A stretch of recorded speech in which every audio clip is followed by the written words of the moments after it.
지금 그 아모스를 통해서요, 우리는 계속 그 하나님의 속성에 대해서 살펴보고 있습니다. 1장은 만왕의 하나님, 만왕의 왕이신 하나님, 그리고 2장은 공평하신 하나님, 그리고 3장은 나만 아시는 하나님, 그리고 4장은 돌이키기를 원하시는 하나님, 그리고 5장은 참 예배를 원하시는 하나님. 왜 하나님께서는 이렇게 우리들에게 당신의 모습들을 다양하게 보여주시면서 왜 이런 말씀들을 주시는가? 바로 6장은 그런 하나님께서 우리에게 나를 똑바로 알아라. 그래서 나를 잘 알기 위해서는 깨어 있어야 한다 라면서 이제는 깨어 있기를 원하시는 하나님의 모습을 보여주고 있습니다. 근데 이 6장은 일반 백성들에게 주시는 하나님의 말씀이 아니라 백성들에게 모범이 되어야 되고 그들을 제대로 가르쳐야 되는 지도자들을 위해서 주시는 말씀입니다. 무엇보다 그들이 안일함과 나태함 속에서 하나님을 배반하고 죄의 자리에 빠졌을 때에 그들을 향한 심판이 기록된 것이 바로 아모스서 6장입니다.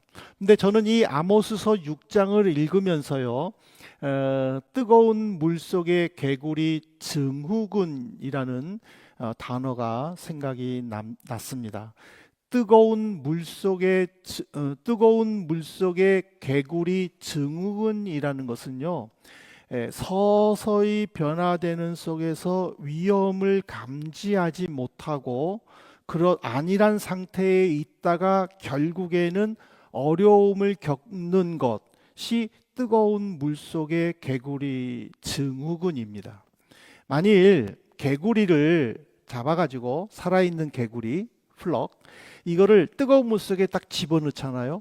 그러면은 생명의 위협을 느낀 개구리는 온몸의 근육을 이용해서 그 물속에서 금방 튀어나와요.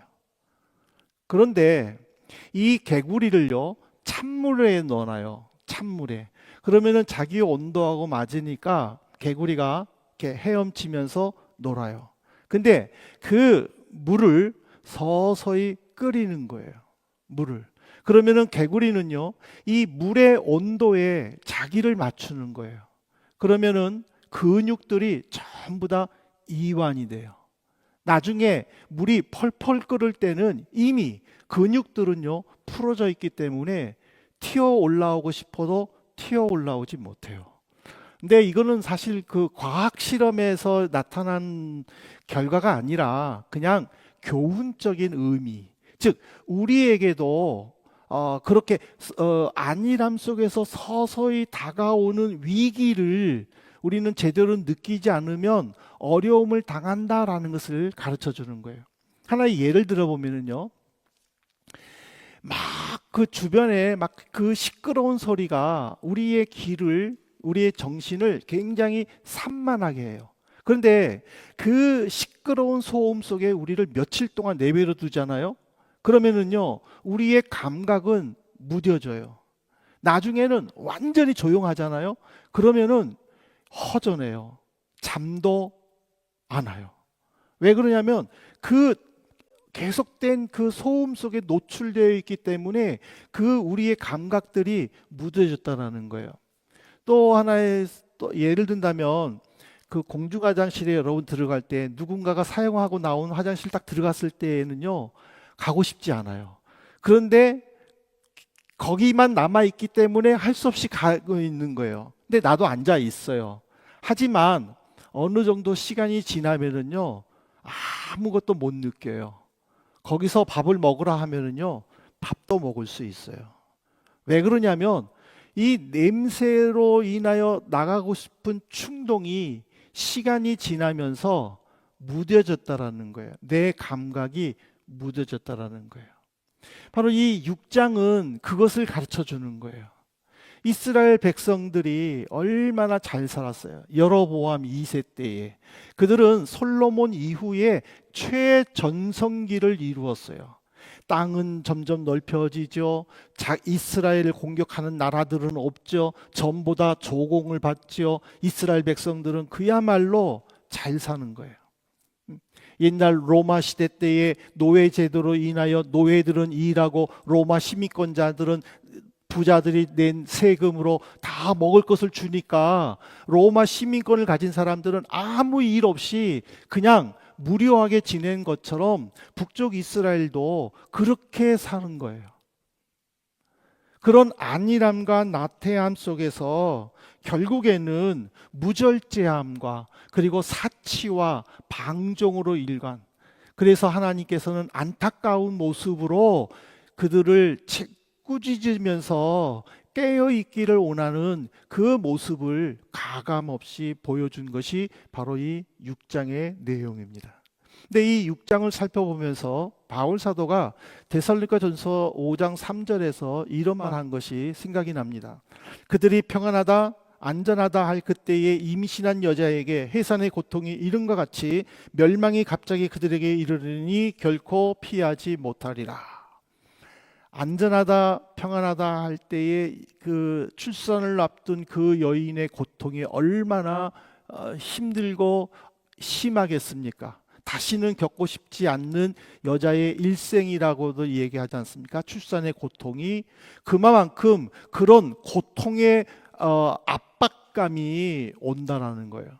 그래서 예수님은 마태복음 24장 42절에서 이렇게 경고해요. 그러므로 깨어 있으라. 어느 날에 너희 주가 임할는지 너희가 알지 못함이니라. 여기서의 이 깨어 있다라는 말은요, 하나님 앞에서 내가 누구인지 제대로 알고 있는 영적 상태라는 거예요. 나는 하나님의 자녀이다라는 것을 항상 자각하고 고백하고 그러면서 하나님 오실 날을 기대해야 된다는 거예요. 근데 우리가 한 가지 분명히 알아야 될 것은요, 지난 주일날에 설교했던 아모스 5장은요, 믿는 사람이든지 믿지 않는 사람이든지 모두에게 주시는 하나님의 말씀이에요. 하나님의 말씀대로 살고 하나님께 예배한다고 했었을 때에 그 예배가 하나님께 집중되어야 된다라고 말씀을 드렸어요. 근데 이 6장은요, 예수를 믿지 않는 사람에게는 전혀 해당되지 않는 말이에요. 나는 하나님의 자녀다, 나는 하나님을 예배한다, 나는 하나님을 찬양한다 하는 그 사람들에게 하나님께서 강력하게 주시는 말씀이에요. 그렇기 때문에 이 6장은요 1장부터 5장까지와 달리 하나님의 책망으로 시작하여 하나님의 책망으로 끝나는 거예요. 1절을 한번 보실래요? 화 있을진저 시온에서 교만한 자와 사마리아 산에서 마음이 든든한 자 곧 백성들의 머리인 지도자들이여 이스라엘 집이 그들을 따르는도다. 화 있을진저라는 것은요, 하나님을 예배하며 나는 하나님의 자녀여 선택받았다라고 말하는, 그러면서도 하나님 앞에 죄를 범하는 그 하나님의 택한 백성들에게 지금 화를 내고 저주하는 말씀이라는 것이죠. 근데 이 6장을 통해서 우리는 세 가지를 깨달아야 되는데, 첫 번째로 뭐냐면은 거짓된 평안 속에 잠든 우리 신앙을 깨워야 돼요. 내가 스스로 깨우지 않으면요, 하나님은 나를 흔들어 깨우시는 분이에요. 그래서 우리에게 화 있을진저라고 강하게 책망하시는 것도 정신 차리고 깨어서 하나님을 제대로 섬기고 의지할 것을 요구하는 것이에요. 그런데 여기서 평안이라는 거는요, 하나님과의 관계에서 나오는 참된 샬롬이 아니에요. 이 평안이라는 것은요, 그냥 내가 이 현실에 만족하고 그래서 이 정도면 되겠다, 그래 나는 괜찮아, 이제 뭐 이 정도면 살만해 하고 자기 스스로 만족한 상태에서 나오는 평안이라는 거예요. 이 신앙의 가장 큰 위기는요, 어떤 내가 고통을 당했을 때에 아니면 내가 어떤 불안할 때에 신앙의 위기가 아니에요. 정말 신앙의 위기는요, 이 정도면 살만하다 라는 안일함이에요. 그 안일함이 바로 신앙의 위기를 불러일으키는 거예요. 한번 예를 보실래요? 이스라엘 지도층들이 그렇게 했어요. 그들이 얼마나 안일했냐면은 6장 3절에 너희는 흉한 날이 멀다 하여 포악한 자리로 가까워졌다. 흉한 날이 멀다 하다라고 했어요. 이 흉한 날이라는 것은 심판의 날이야. 우리는 지금 심판받을 일이 별로 없어. 아예 없어. 우리 주변의 적군들은 이미 우리가 정복을 했어. 그들로 하여금 조공을 받고 있기 때문에 우리는 잘 살고 있어. 하나님은 우리를 사랑하셔서 이렇게 축복해 주셔. 우리가 이렇게 누리는 것도 하나님의 복이야. 그들 스스로가 만족하는 거예요. 그리고는 어떻게 가요? 포악한 자리로 가요. 그 포악한 자리라는 것은 바로 죄의 자리예요. 무감각함과 무절제함으로 인하여 사치와 방종과 그런 무절제한 삶의 자리에 그들은 있으면서도 여전히 이것이 하나님의 복이다라고 자부하는 죄인들을 이야기하는 거예요. 근데 하나님은 바로 그 상태를 신앙적으로는 아주 위험한 상태로 인정을 하시는 거예요. 그렇기 때문에 신앙의 위기는요, 실패할 때가 아니라 아무 문제 없이 잘 굴러가고 있다라고 우리 스스로가 만족할 때에 신앙의 위기가 온다라는 것을 우리는 깨달아요. 사람들이 보통 이런 말 하잖아요. 아우, 이제 살만하니까. 그런 말 하잖아요. 이제 살만하니까. 안타까운 일을 당했다라는 거예요. 그러니까 우리 스스로가 살만하다라고 하는 그 안일함에 빠져서 무절제하고 하나님을 제대로 찾지 않을 때에 그것이 곧 신앙의 위기다라는 것을 우리에게 가르쳐 주는 거예요.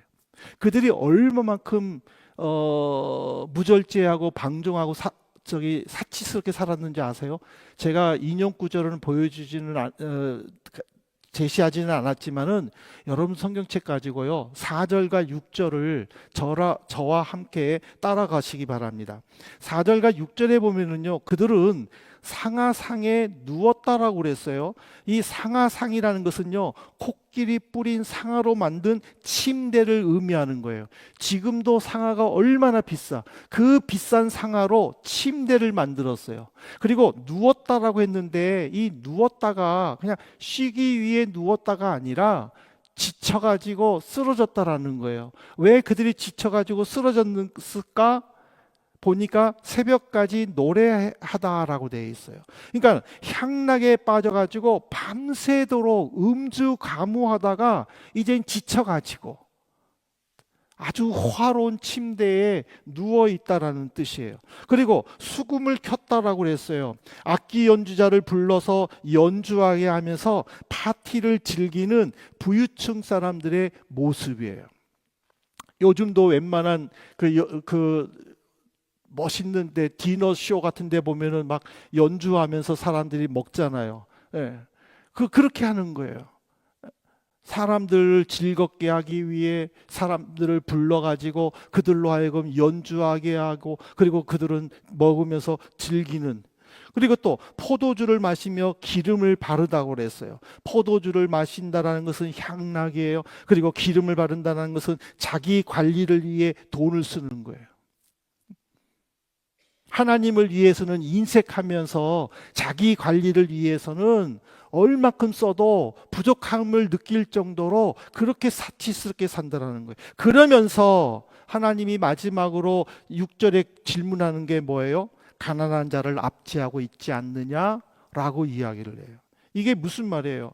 잘 살고 잘 먹으며 사치스럽고 호화롭게 살면서 가난한 자들을 학대한다는 거예요. 그들을 압제한다는 거예요. 그들의 생명을 돌보지 않는다는 뜻이에요. 근데 여기서 우리는 한 가지 분명히 알아야 될 것은요. 그러면 하나님은 우리로 하여금 절제하게 하는가? 아니면은 이렇게 누리며 사는 것을 원하지 않는가? 하고 생각할 수 있어요. 근데 하나님은 전혀 안 그래요. 우리 그리스도인들은요, 세상의 부자보다 더 부자가 되기를 원하세요. 세상 사람들이 누리며 먹고 마시는 것보다 더 좋은 것을 먹고 마시며 누리기를 원하세요. 그러나 한 가지, 그들과 다른 한 가지를 원하는 것은 무엇이냐면은 바로 자기 자신을 뒤돌아보며 하나님을 찾는 그 마음이 강하다라는 거예요. 무절제하고 무분별한 그 방탕한 삶에서 벗어나서 이것을 누리도록 인도하신 그 하나님을 감사하며 하나님을 찬양하는 삶을 살기를 원하신다라는 거예요. 그러므로 우리는요, 금욕적인 삶이 아니라 내가 정말 하나님의 마음을 깨닫고 정말 하나님의 마음에 맞는 삶을 살고 있는가를 늘 생각해야 된다는 거예요. 그것이 바로 깨어 있기를 원하는 하나님의 모습이다라는 거예요. 두 번째로 이 6장을 통해서 우리에게 주는 도전은요, 깨어 있지 못하는 신앙은 공동체의 고통을 외면한다라는 것을 우리에게 가르쳐줘요. 지도자들이 풍요로움 속에 살았잖아요. 하나님의 복이다 라고 그들 스스로가 말하면서 살았잖아요. 그런데 그들에게 빠진 것이 하나 있어요. 바로 6절의 말씀입니다. 대접으로 포도주를 마시며 귀한 기름을 몸에 바르면서 요셉의 환난에 대하여는 근심하지 않는다. 요셉은 한 개인을 말하는 것이 아니라 이스라엘 전체를 상징하는 단어예요. 요셉의 그 두 아들이 바로 북쪽 이스라엘의 중심축을 이루는 지파예요. 그렇기 때문에 이 요셉의 환난이라는 것은 북쪽 이스라엘의 가난한 백성들을 의미하는 거예요. 그들이 대접으로 포도주를 마시고 귀한 기름을 몸에 바를 정도로 주체하지 못할 정도로 취한 상태이고, 그리고 무절제하고 정욕적인 삶을 살면서, 그리고 비싼 올리브 기름을 자기 몸에 바르면서도 가난한 자가 도와달라는 그 외침에는 귀를 막는 그런 악한 삶이라는 거예요. 하나님은 그들이 누리는 그 풍요를 비도덕적이고 비윤리적이며 교만한 모습이라고 지금 지적하고 있다는 거예요. 공동체는 병들어 가는데 자신의 향락과 사치에만 집중하고 있는 지도자들을 통해서 하나님은 우리에게 분명히 가르쳐 주시는 것은, 깨어있지 않는 신앙은 반드시 자기 중심적으로 생활한다라는 것을 가르쳐 주는 거예요. 내가 아무리 하나님을 찬양하고 하나님을 예배하며 하나님을 기뻐하는 일에 힘쓴다고 한다 해도 내 주변에, 또 우리 공동체 안에 힘들고 어려운 사람들을 돌보지 못할 때에 그 경건이 주님으로부터 인정받는 경건이라는 거예요. 저는 이 말씀을 준비하다가 어떤 자료를 봤는데 자료에 이렇게 나와요. 세계에 15세 미만의 어린아이가 4.4초마다 한 명씩 배고픔과 질병으로 죽어간다라고 되어 있어요. 그리고 선진국에서는요, 매년 10억 톤의 음식물 쓰레기가 배출되는데 그 중에 3만에서 4만 톤은 뚜껑도 열어보지 않은 음식물들이 그냥 낭비되어 버려진다라고 제가 읽었어요. 한쪽에서는 다음 세대에 책임져야 될 어린아이들이 영양 부족과 기초 의료 서비스 부족으로 인하여 죽어가는데, 한쪽에서는 음식물이 남아돌아 처치곤란하고 일주일만 쓰레기통을 비워가지 않으면은 그냥 그 동네가 쓰레기 더미가 될 정도로 이런 불공평하고 불균형적인 모습이 지금 우리에게 나타나요. 무엇보다도 하나님의 은혜로 구원받은 그리스도인들조차도요, 삶의 누림이라는 명목으로 아무 생각 없이 무분별하게 사용하고 버려지고 그래야 세상의 빛과 소금의 역할을 나타내지 못하는 모습들을 바라볼 때에 얼마나 민망한지 우리가 한번 돌아봐야 된다라는 거예요. 음식물들을 많이 만들거나 아니면 많이 주문해 놓고 배불러서 못 먹겠다고 버리는 그 모습들, 한쪽에서는 그거라도 없어서 그거라도 먹고 싶은데 없어서 죽어가는 그 사람들을 생각한다면 과연 우리가 구원받은 자로서 하나님의 자녀로서 하나님을 예배하고 하나님을 찬양한다라고 스스로 자부하는 자로서 우리가 어떻게 살아야 되냐라는 거예요. 주님은 우리에게 너희는 세상의 빛이다, 너희는 세상의 소금이다 라고 이야기를 하셨어요. 그러면 우리는 그리스도의 제자다운 삶을 이 세상에 보여줘야 한다는 사실입니다. 그래서 우리는 늘 깨어 있어야 돼요. 내 주변을 돌아봐야 돼요. 우리 믿음의 공동체를 돌아봐야 돼요. 내가 도와줘야 될 부분이 무엇이 있는지, 내가 함께 참여하며 아파해 줘야 될 부분이 무엇인지, 기도해 줘야 될 부분이 무엇인지 우리가 스스로 찾아보고 그리고 함께 할 수 있도록 우리가 힘쓸 때에 그 경건이, 그 하나님을 찬양하는 것이, 그 하나님을 예배하는 것이 바로 진정한 예배요 경건인 줄 믿습니다. 마지막으로는 우리는요, 깨어있지 않으면은 심판받는다라는 것을 우리는 분명히 인정을 하면서 신앙생활해야 돼요. 7절을 보시면은 하나님은요 아주 강하게 말씀하셨습니다. 그러므로 그들이 이제는 사로잡히는 자 중에 앞서 사로잡히리니 기지개 켜는 자의 떠드는 소리가 그치리라. 이 기지개 켜는 자의 떠든다라는 것은요 사치와 안락함의 종말을 말하는 거예요. 그들이 막 즐겁게 막 소리 지르며 즐겁게 노래하며 살다가 이제는 고통으로 인해 가지고 이제는 그것이 울부짖음으로 변했다라는 것을 가르쳐 줍니다. 하나님은 자기 백성이 잠든 상태에서 멸망하도록 내버려 두시는 하나님은 아니라는 거예요. 하나님은 우리를 흔들어 깨우시는 분이에요. 하나님은 우리에게 정신 차리고 말세가 가까울수록 하나님을 제대로 섬기도록 가르쳐 주시는 분이에요. 그러므로 우리는요, 우리 이 시대를 마지막 시대라고 하잖아요. 종말 시대라고 하잖아요. 예수님을 믿는 자는 천국에, 예수님을 믿지 않는 자는 지옥에 간다라고 우리는 늘 그렇게 고백을 하며 주님을 믿고 하나님을 예배하잖아요. 그러면 우리는요, 예수, 천당, 불신, 지옥 이거를 늘 우리는 준비하며 살아야 된다라는 거예요. 내가 준비되어 있나요? 예수님 맞을 준비되어 있습니까? 정말 내가 지금이라도 예수님이 오신다면 나는 주님과 함께 천국에 갑니다라고 우리가 믿음의 고백을 할 수 있느냐는 거예요. 그러면서 이 자리에 나올 때에 우리는 깨어 있는 자라는 거예요. 그 깨어 있지 아니할 때에 하나님은 우리를 버리신다라는 거예요. 이게 정말 무서운 말이에요. 하나님은 우리를 품어주세요. 우리를 사랑해주세요.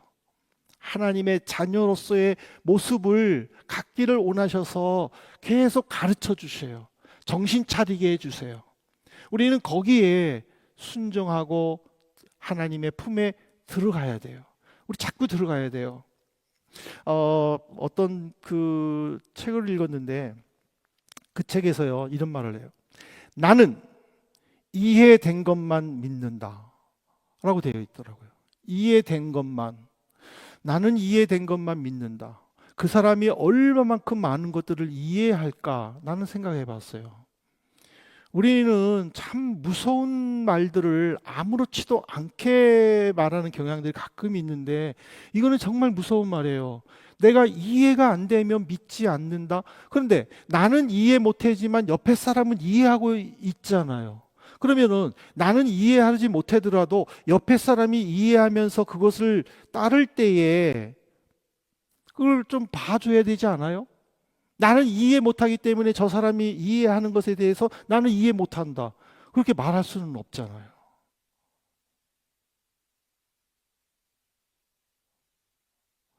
신앙도 마찬가지예요.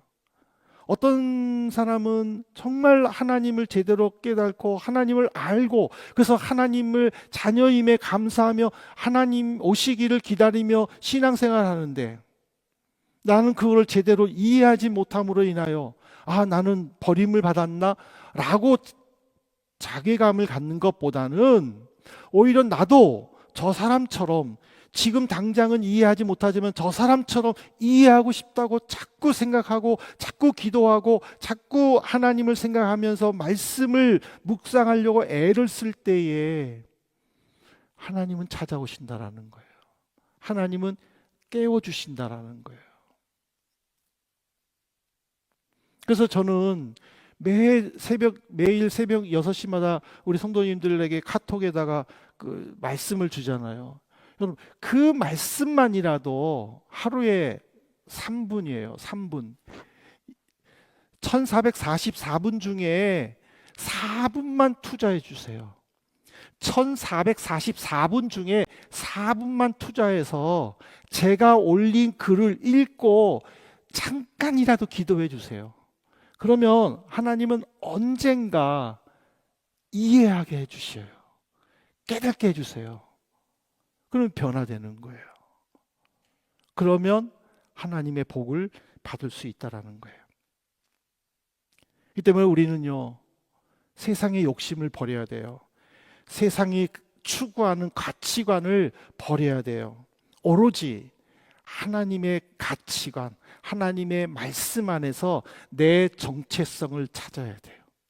그럴 때에 세상의 가치관과 세상이 요구하는 모든 것들이 자연스럽게 따라오는 거예요. 이것이 기독교적 신앙관이에요. 기독교적 세계관이고 가치관이에요. 세상 사람들은요, 내가 해야 있다라고 생각해. 내가 열심히 해야 성공한다라고 생각해. 맞아요. 열심히 해야 성공해요. 그러나 믿는 자들은요, 하나님과 함께 해야 된다는 거예요. 내가 열심히 할 때도 하나님과 함께 할 때에 하나님께서 거기에 더해 주신다라는 거예요. 그래서 세상 사람들보다 더 가질 수 있도록, 더 누릴 수 있도록 인도해 주시는 거예요. 이것이 기독교의 가치관이에요. 저는 이 자리에 있는 분들이 이미 기독교적 가치관을 체험하셨으면 그것을 계속 유지하시기를 바라고, 아직 체험하지 못했다면 그 기독교적 가치관을 체험할 수 있도록 저와 함께 신앙생활하는 모든 분들은 신앙생활 할 때까지 그것들을 깨닫기를 주님의 이름으로 진심으로 부탁드립니다. 아멘 좀 해주세요. 진심으로 부탁드립니다. 저와 함께 신앙생활하면서 그것을 누리셔야 돼요. 어렵다, 힘들다 하지 마시고 저와 함께 해요. 제가 도와드릴게. 저와 함께 해요. 저와 함께, 그리고 가치관을 이미 깨달은 사람들과 함께, 그것이 공동체 안의 모습이라는 거예요. 이제 말씀을 맺겠습니다. 6장은요, 이런 질문을 합니다. 나는 하나님 앞에서 정말 깨어 있는가? 내 신앙은 믿음 공동체 안에서 성도들의 아픔과 연결되어 있는가? 질문합니다. 하나님은 우리를 너 나쁜 놈이야 욕하려고 이 말씀 주신 것 아니에요. 깨어 있기를 원하신 거예요. 이제는 일어나면 좋겠다, 일어나라 하고 설득하시려고 이 말씀을 주신 거예요. 현재의 삶에 만족하며 감사한 마음으로 사는 것도 중요해요. 그러나 뜨거운 물속의 개구리처럼 그냥 그 안일함에 젖어서 내 생명까지 잃지 말아야 된다는 거예요. 하나님이 주시는 그 풍요가 좋으면 그것을 누리면서 더 하나님과 더불어 사는 우리 믿음의 성도님들 되시기를 주님의 이름으로 축복합니다. 기도하십니다.